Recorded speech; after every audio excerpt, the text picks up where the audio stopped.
Exam के pressure से वही गलती हो गया।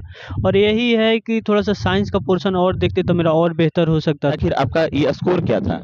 मेरा स्कोर जो कट ऑफ गया था उससे 2.4 कम था। अभी थोड़ा-सा ज़्यादा डीप में पढ़ना पड़ेगा, जो एनसीईआरटी करके सिर्फ लुसेंट पढ़े थे कि बिहार स्पेशल हमको नहीं लगता था उतना आएगा, और करेंट अफेयर इसका हम उतना फोकस नहीं किए थे। अब मेरा जहाँ तक अभी तक यहाँ पहुँच है, हम जानते हैं कि जो ईज़ी क्वेश्चन है उसको तो आपको कतई माने गलती नहीं करना, वही आपको सबसे आगे ले जाएगा। हार्ड जो है वो सबके लिए हार्ड है।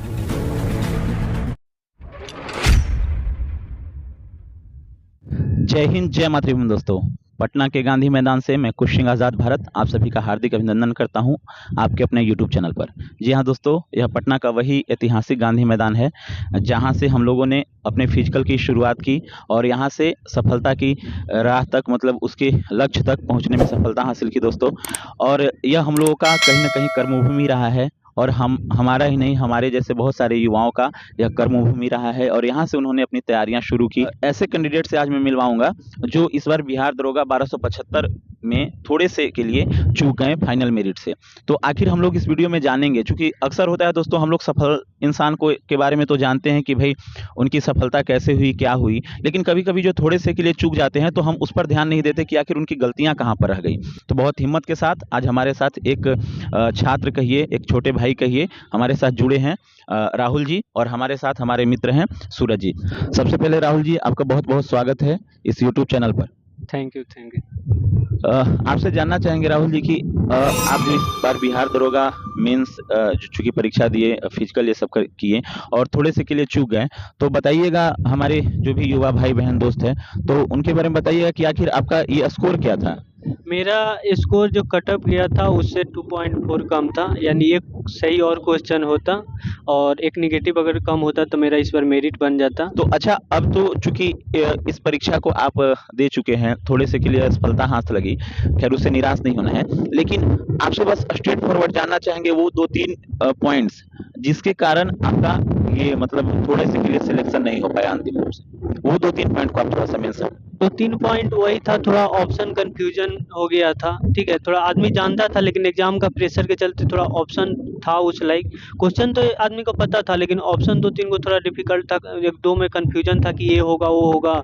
उसी में जो सही था उसको छोड़ के गलती पे माने एग्ज़ाम के प्रेशर से वही गलती हो गया। और यही है कि थोड़ा-सा साइंस का पोर्शन और देखते तो मेरा और बेहतर हो सकता था। साइंस के पोर्शन में भी थोड़ा-सा ज़्यादा डीप में पढ़ना पड़ेगा, जो एनसीईआरटी करके सिर्फ लुसेंट पढ़े थे उसी हद तक हुआ था, लेकिन एनसीईआरटी थोड़ा और डीप में पढ़ते कुछ हार्ड क्वेश्चन था, वो चीज़ भी हम माने उतना नहीं ज़्यादा सोच पाए थे।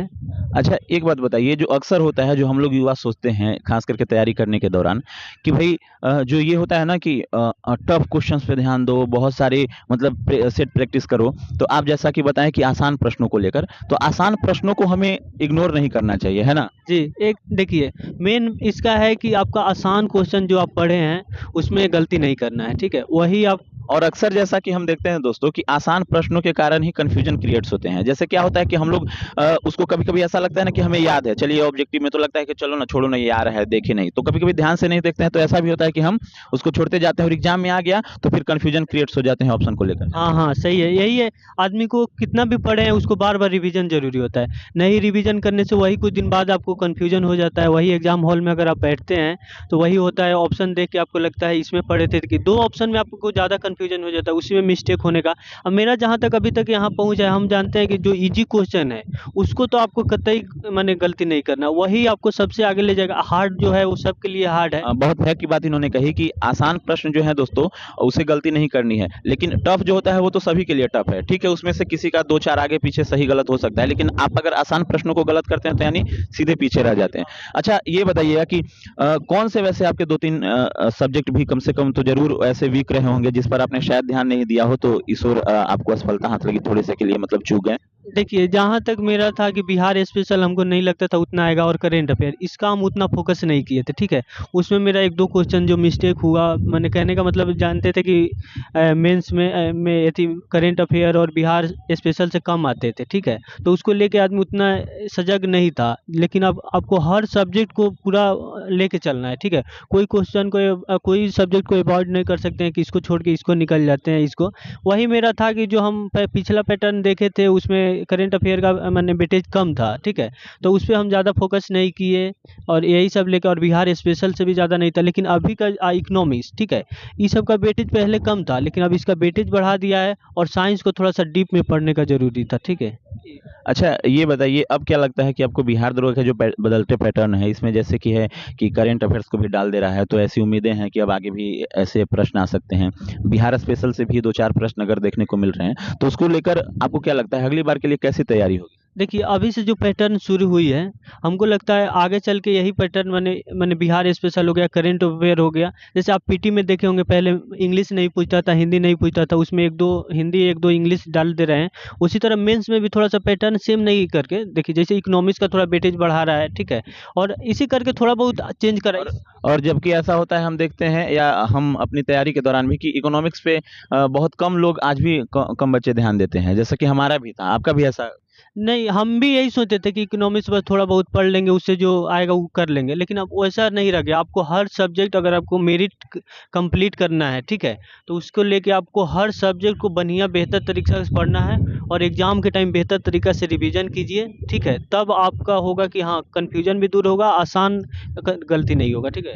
मतलब अपनी गलतियों से आप सीखने का भरसक प्रयास करें। गलतियों से मैं बहुत कुछ सीखने का भरसक प्रयास करता हूँ। मैं उसी फिर उम्मीद से लगा हूँ कि जो मैंने जहाँ गलती किया हूँ, वहाँ फिर से गलती नहीं करूँ। मैं एक-एक चीज़ को अपना बारीकी से देख के, अपना ध्यान दे के फिर से अपना लगे हुए हूँ।